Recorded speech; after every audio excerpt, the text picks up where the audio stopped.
Is it time to reimagine your future? The right business skills may make a difference in your career. At Capella University, we offer a relevant education that's designed to focus on what you need to know in the business world.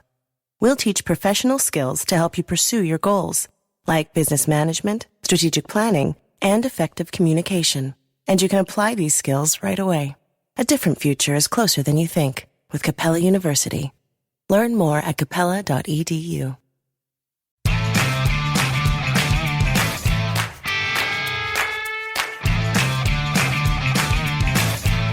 Si te interesa el branding, el diseño, la historia y la cultura de marca, acomódate, porque empieza Brand Stoker con Rubén Galgo.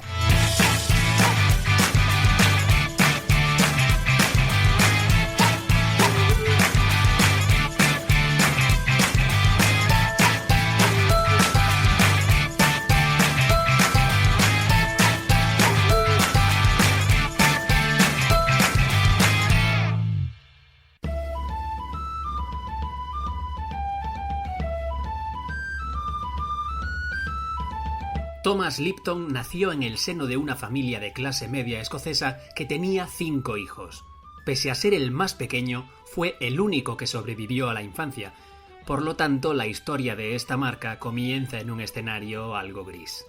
Tras la hambruna de la patata de 1845, sus padres tuvieron que trasladarse a la ciudad de Glasgow para no morirse, literalmente, de hambre. Y en esta misma ciudad nació Thomas, el 10 de mayo de 1850. A comienzos de 1860, sus padres regentaban una pequeña tienda de ultramarinos, pero llegaban bastante justos a final de mes. El único recurso que les quedaba era que el joven Thomas dejara la escuela y se pusiese a trabajar como chico de los recados en una imprenta. Aunque aquel trabajo no le convencía mucho, la verdad. En aquella época los jovencitos como él alucinaban con las historias que contaban los marineros que viajaban a Estados Unidos. Algo muy parecido a lo que ya vimos con la marca de Samuel Colt. Y a él le sucedía lo mismo. Ni corto ni perezoso se alistó como grumete en un barco que viajaba de Glasgow a Belfast.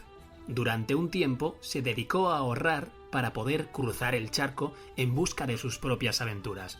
Y vaya si las tuvo. Se pateó los Estados Unidos en busca de trabajo. Trabajó en una plantación de tabaco en Virginia.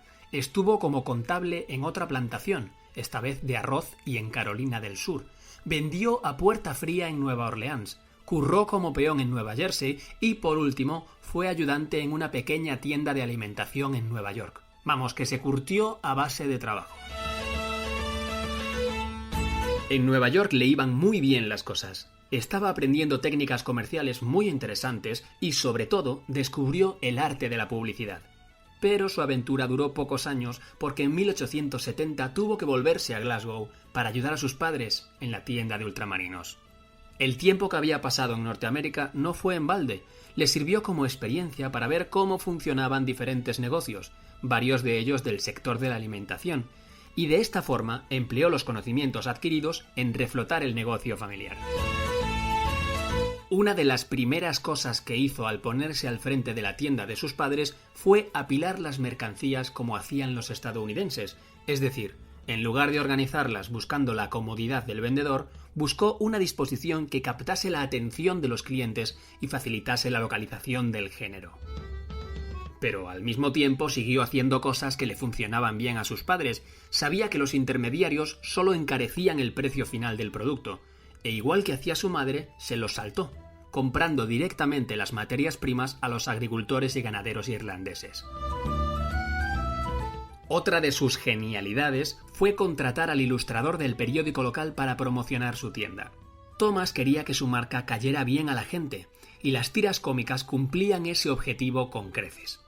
Por eso le pidió a Willy Lockhart que diseñara carteles semanales para sus tiendas. Entre los carteles que se conservan hay uno que muestra claramente qué es lo que entendía Lipton por eso de caer bien a la gente. En él podemos ver un diálogo entre un escocés y un irlandés. El irlandés lleva al hombro a un cerdo chillando y el escocés le pregunta: «Oye, ¿por qué llora tu cerdo?», a lo que el irlandés responde que llora de pena porque se ha quedado huérfano y por eso lo lleva a Lipton. Pero es que la cosa no acaba ahí. Thomas ideó una de las primeras acciones de street marketing documentadas. Aprovechando que tenía la ciudad empapelada con aquel cartel, compró unos cerdos en el mercado y les ató a la cola unas cintas en las que ponía "Huérfanos de Lipton", y los paseó hasta su tienda con una pancarta que rezaba lo mismo. Para culminar esta gesta publicitaria, cada día paseó a los cerdos por diferentes calles hasta llegar a su tienda, para captar la atención de más gente. Con apenas 21 añitos abrió su primera tienda en el casco industrial de Glasgow, en el 101 de Stop Cross Street. Hay varias biografías que coinciden en que no fue una tarea fácil. De hecho, ponen de manifiesto que trabajaba jornadas de hasta 18 horas. Tal era su compromiso con el negocio que llegó a tener un catre debajo del mostrador, debido a que también abría la tienda por las noches. Thomas y su padre discutieron muchísimo por culpa del negocio. El padre era un hombre muy tradicional, y las acciones de marketing que llevaba a cabo su hijo le parecían cuanto menos ridículas. Pero con los resultados encima de la mesa, el padre tuvo que darle la razón al hijo. En poco tiempo habían abierto tiendas en Dundee, Edimburgo, Leeds y Paisley, y sus tácticas de fidelización empezaban ya a ser famosas. Con cada apertura realizaban sorteos y daban premios a los primeros clientes, unos premios que entregaba el propio Thomas. Por lo tanto, la gente ya le ponía cara y ya sabían quién era. Pero, sin lugar a dudas, la acción más memorable fue en 1881, cuando anunció en la prensa que iba a importar de Nueva York el queso más grande del mundo. Durante 6 días, 200 lecheras ordeñaron 800 vacas. Cuando el queso llegó a la ciudad de Nottingham, Thomas contrató un elefante del circo para que lo transportase.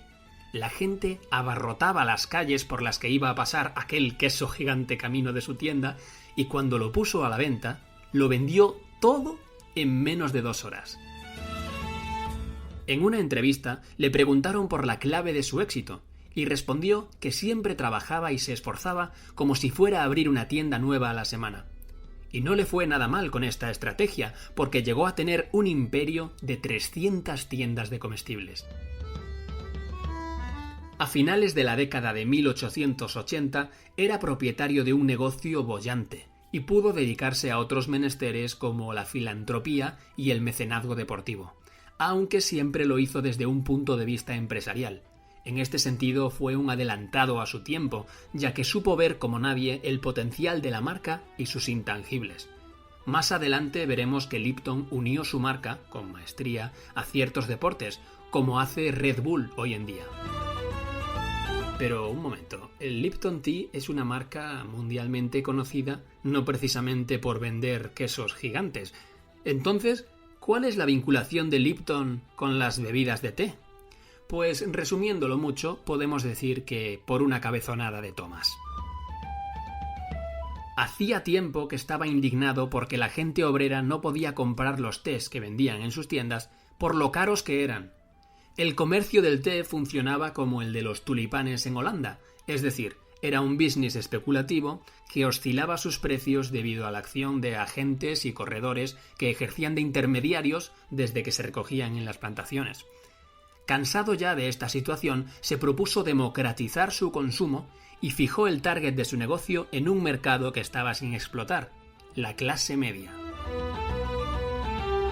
Para llevar a cabo sus planes, volvió a emplear la vieja fórmula de su madre. Se saltó a todos esos especuladores y fue directamente a Sri Lanka para visitar algunas plantaciones de café. Por aquel entonces el té venía sobre todo de China, pero pensó que si lo plantaba en un país más cercano, ahorraría mucho dinero en transporte. Ya sobre el terreno, conoció que las plantaciones costaban la mitad de lo que estaba dispuesto a pagar, y en poco tiempo adquirió 5 de ellas. De esta forma, controlaba todo el proceso de fabricación, su comercialización y, sobre todo, el precio.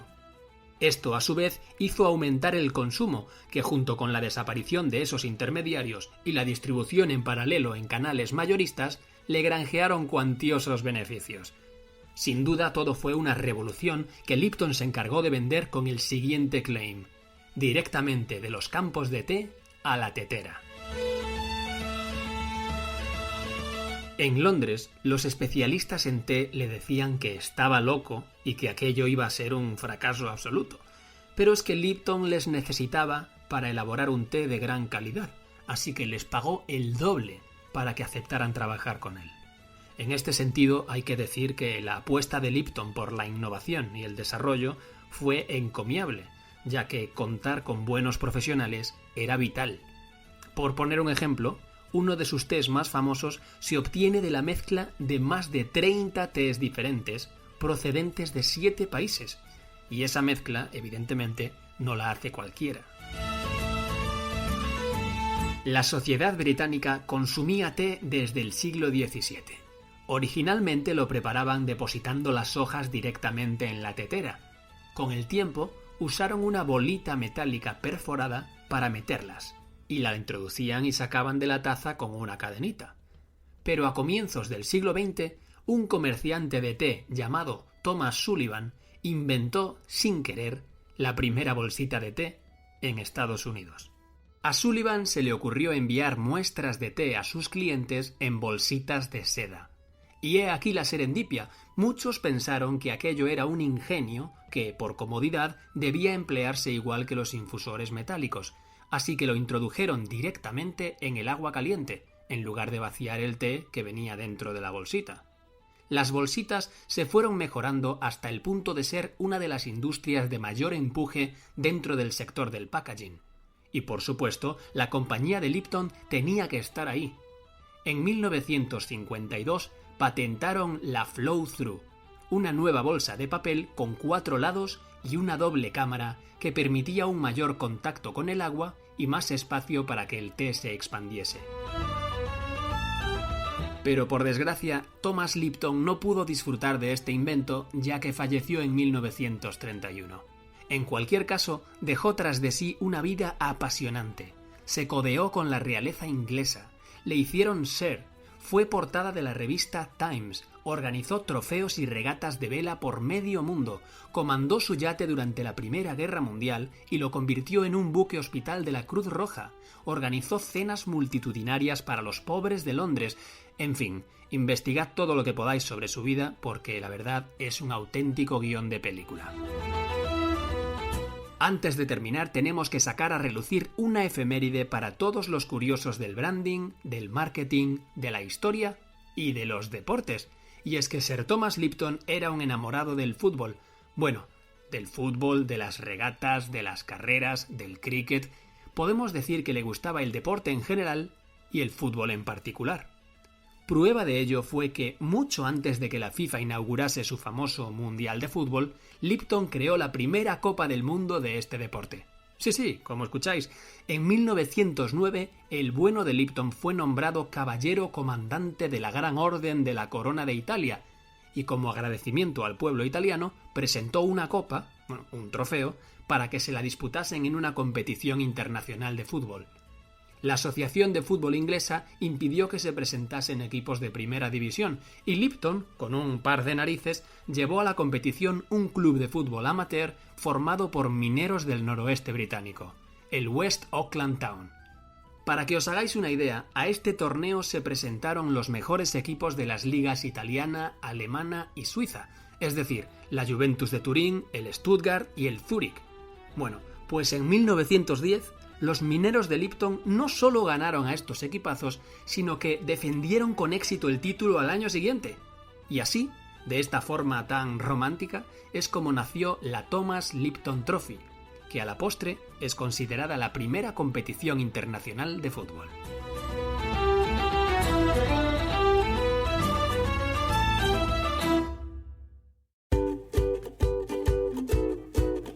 Pues hemos llegado al final de este programa de Bram Stoker y como siempre tengo que deciros que ha sido un placer.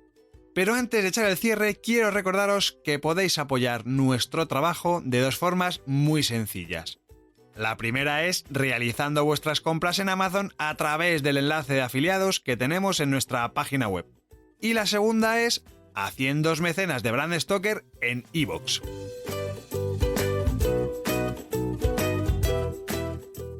Brand Stoker es una iniciativa de Gallicus. Gallicus es el estudio especializado en creación y gestión de marcas que dirige Rubén Galgo. Si lideras una empresa o eres la persona responsable de crear o actualizar la marca de tu compañía, no dudes en ponerte en contacto con nosotros. Búscanos en nuestra web, gallicus.com.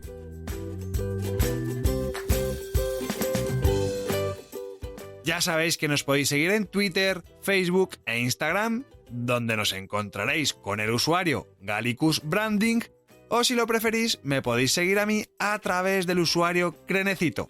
Por supuesto, no olvidéis comentar este programa, darle a me gusta y compartirlo en vuestras redes sociales. Y si os habéis quedado con ganas de más, podéis escuchar más programas de Brand Stoker en iVoox y sobre todo en brandstoker.com. Muchas gracias por estar ahí y recordad, como dijo Paul Rand, el diseño es simple, por eso es tan complicado. ¡Hasta el próximo programa! ¡Chao!